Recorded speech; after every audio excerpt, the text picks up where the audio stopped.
Just like Manchester United fans at Old Trafford waiting for a win, it has been a while since I've done a Premier League video. So for this video guys, I'm just doing a quarter of a season video with you because we've hit another international break. So I thought I'd just give ideas of who I think the dark horse has been so far this season, who has underachieved the most, and just my general overview of the Premier League so far. So what are we waiting for? Let's get started. Now guys, for my Premier League dark horse so far this season, it has to be Bournemouth. I was thinking of saying Wolves, but I gotta go with Bournemouth. Bournemouth have signed David Brooks, I think it is, from Sheffield United. That's the only major signing I can think that they made in the transfer window. Yet they're sixth. They're 2 points behind Tottenham and Arsenal, and only like 4 points behind Chelsea, Man City and Liverpool at the top of the table. That is superb from them at this stage. And when you consider the squad total value between Man United and Bournemouth, it shows something different. Eddie Howe deserves a lot of credit, and so does Bournemouth. And you know what guys, when Mourinho gets sacked, because he should do to be fair, when Mourinho gets sacked,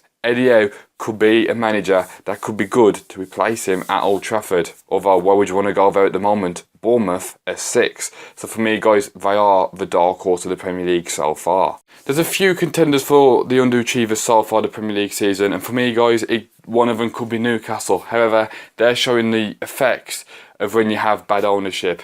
You got Mike Ashley, who's more bothered making a profit for Sports Direct than bothering with a football club that's loved by thousands and thousands and millions of fans. So, nice one Mike Ashley.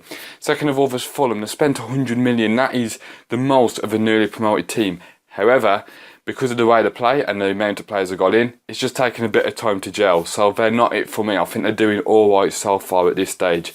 But personally guys, there shouldn't even be contenders for this, but it's Manchester United. Reasons why? Look at Manchester United squad and the money they spent. That's a top 4 squad at least. They should really be competing with Man City.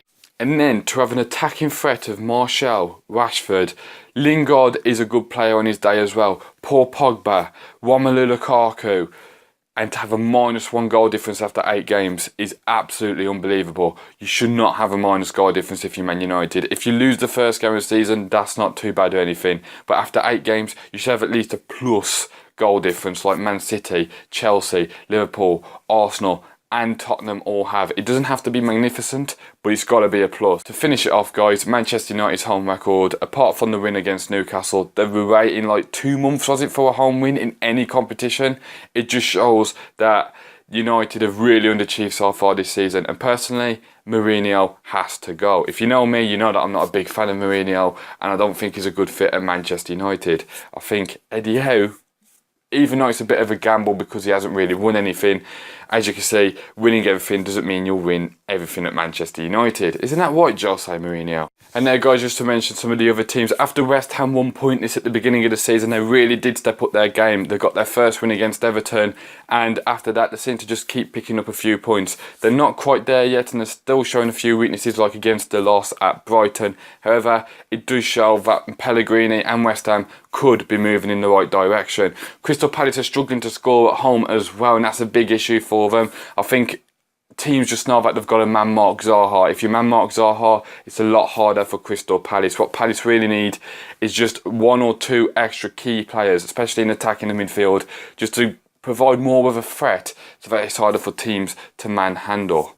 Burnley have climbed the table really well and have done fantastic over the last couple of games. To go from rock bottom of the Premier League to 12th is an absolute amazing achievement from them. And also Everton have done quite well so far. I don't think they've quite got into the position that they want to be in 11th. It's not too bad for them, but they do want to push higher up. Leicester, who are sitting mid-table as well in 10th, they've done alright so far this season, and I'm sure that they will be enjoying the season so far. The only problem is they're not finding that consistency that they need to have. Watford overall have had a very good season as well. However, they're one of those teams where they either seem to win 4-0 or lose 4-0. They either seem to play really well and get a good point or a good 3 points, or fall apart and get absolutely hammered. Hopefully, they do well this season, because I do like to see teams like Watford doing well. Just, can you save it till after the 20th of October, you know? Could you just have a really bad off game and lose that game? Cheers, that'll help us out a lot. And last up, guys, let's talk about the top of the Premier League. For once, it feels like a title challenge could be on. That's right, guys. Man City, Liverpool and Chelsea are all on 20 points, followed by Arsenal and Tottenham, who are on 18.